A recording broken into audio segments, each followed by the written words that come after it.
শক্তিশালী হাতি দিয়ে টেনেও 1 ইঞ্চি সরানো যায়নি এই শিবলিঙ্গ। কোনো আধুনিক ইট ছাড়া কেবল চুনসুরকি দিয়ে তৈরি 4.5 ফুট পুরু দেয়ালের এই মন্দিরটি আজও এক বড় বিস্ময়। সীতাকুণ্ডের চন্দ্রনাথ কিংবা আদিনাথের কথা অনেকে জানলেও পাহাড়ের বুকে শতাব্দীর পর শতাব্দী ধরে দাঁড়িয়ে থাকা এই দেবালয় ঘিরে এখনো চলছে গা শিউরে ওঠা সব রহস্য।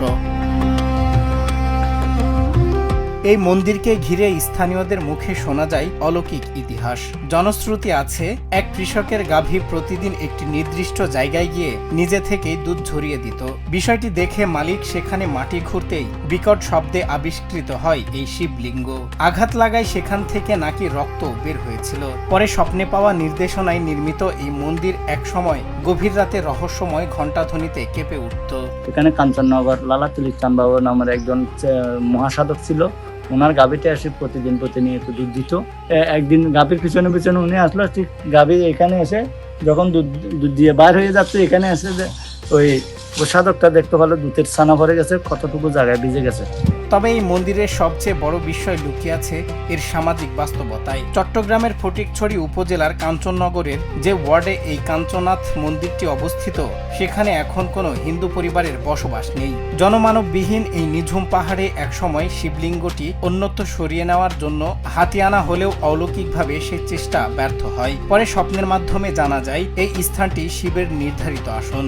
তারপর দিনে আবার এটা মানুষ নিয়ে জনবল নিয়ে আসলো, এটা করে দেখলো, হঠাৎ করে এটা একটা আওয়াজ দিল। ওই সময় এইরকম ভাবে কেটে গেছে। তখন এটা আবার পর দিয়ে আফসোস করলো, তার রাত্রে নাকি ওনাকে স্বপ্ন দেখেছিল এটা শিব অলৌকিক ভাবে আমি এখানে স্থাপিত হয়েছি, তো আমার কিছু হয় নাই, এখানে তোমরা পূজা পারবে না, ব্যবস্থা করো। ইতিহাস গবেষকদের মতে এই কাঞ্চনাথ মন্দির প্রাচীন ঐতিহ্যের এক ঐতিহাসিক স্মারক। একসময় দূর দূরান্ত এমনকি ভারত থেকে ভক্তরা দীর্ঘ পথ পাড়ি দিয়ে এখানে আসতেন। এই মন্দিরকে কেন্দ্র করেই পরবর্তীতে এই অঞ্চলের নাম রাখা হয় কাঞ্চননগর। ঝড়, বৃষ্টি আর ভূমিকম্পের শত আঘাত পেরিয়েও অক্ষত আছে এই স্থাপনা।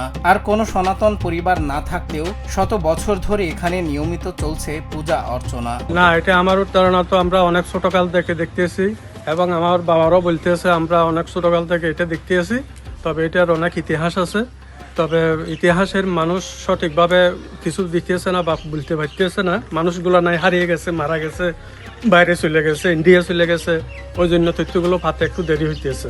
ইতিহাসের নীরব সাক্ষী হয়ে আজও পাহাড়ের বুক থেকে অতীতের অজানা গল্প শোনাচ্ছে এই মন্দির। কিন্তু যথাযথ রক্ষণাবেক্ষণের অভাবে হাজার বছরের এই প্রাচীন ঐতিহ্য কি একদিন হারিয়ে যাবে, নাকি সরকারি উদ্যোগে নতুন প্রজন্মের কাছে টিকে থাকবে এই রহস্যময় প্রাচীন কীর্তি?